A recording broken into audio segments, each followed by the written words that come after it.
حضور یہ بھی اللہ کی شان ہے، اور میں سمجھتا ہوں کہ پاکستان اور اس ایریا کی جو قدر نہیں کرتے ان کو پتہ ہونا چاہیے کہ خاص طور پہ گرمیوں میں ایسے ایسے مسائل ہیں بیرون ملک میں نماز کے۔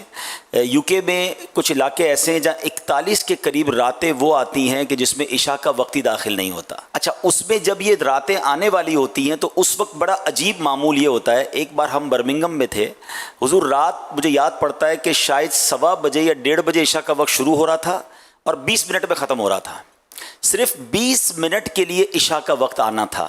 ہم وضو کر کے تیار بیٹھے تھے کہ کب عشاء کا وقت شروع ہو اور ہم عشاء ادا کریں۔ میں سوچنے لگا یا اللہ، ہمارا وطن اتنی بڑی رات ہمیں عشاء پڑھنے کے لیے ملتی ہے، نمازوں کے اوقات میں اتنا آسانی، یعنی وہاں آپ سوچیں کہ لوگ الارم رکھ کے سوتے ہیں کیونکہ 1:30 بجے تک جاگ نہیں سکتے۔ جب عشاء کا وقت 1:30 بجے آنا ہے تو وہ کام کاج سے فارغ ہو کر مغرب پڑھ کے سو جائیں، عشاء کے لیے الارم رکھے اٹھیں، پھر عشاء کے وقت ختم ہو تو پھر فجر پڑھیں۔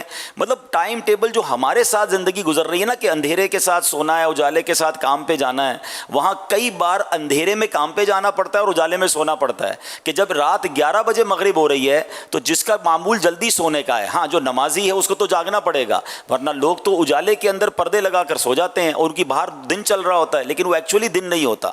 ایک بار میں ناروے میں تھا، رات 1 بجے اتنی روشنی تھی جیسے ہمارے یہاں مغرب کی روشنی ہوتی ہے۔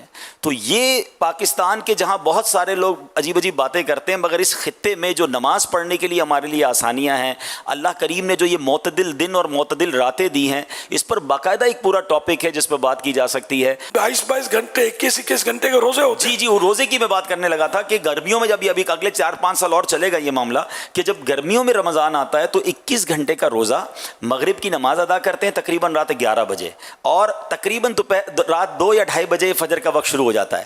اب مغرب بعض مسجدوں میں اہتمام ہوتا ہے کہ آپ کو افطار بھی کروایا جائے گا، آپ افطار سے فارغ ہوں گے تو عشاء کھڑی ہو جائے گی، تراویح پڑھیں گے تو سحری کریں گے، آپ سحری ختم ہوگی تو فجر ہو جائے گی، یعنی وہ جو 3 گھنٹے کھانے پینے کے ملیں گے اس میں 3 نمازیں بھی پڑھنی ہے، مغرب بھی پڑھنی ہے، عشاء بھی پڑھنی ہے، تراویح بھی پڑھنی ہے اور اس کے بعد فجر پڑھ کے گھر جانا ہے۔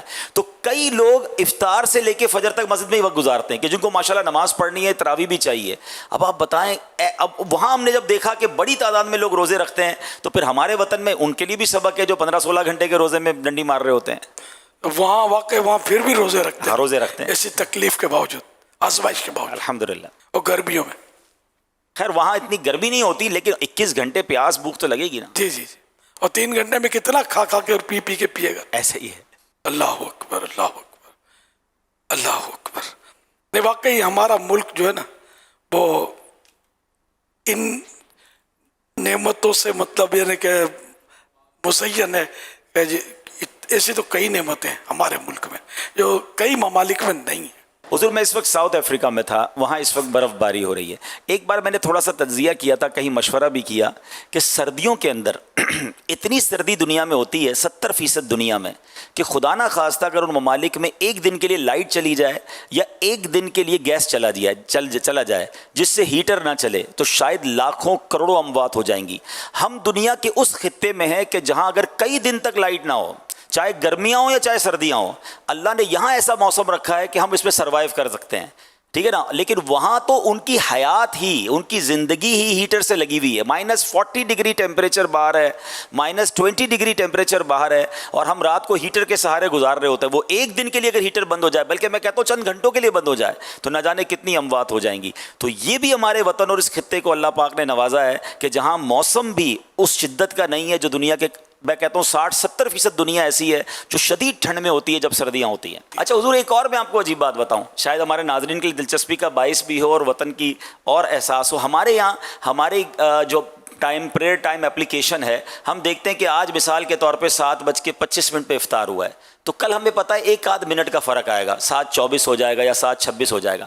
وہاں ایک دن میں 25 منٹ 20 منٹ کا فرق آتا ہے۔ اللہ، یعنی آپ اندازے سے کچھ کر ہی نہیں سکتے جب تک آپ کے پاس پریئر ٹائم اپلیکیشن نہ ہو کہ آپ کو اندازہ ہی نہیں ہے کہ آج 20 منٹ کم ہو گئے یا 20 منٹ بڑھ گئے ہیں۔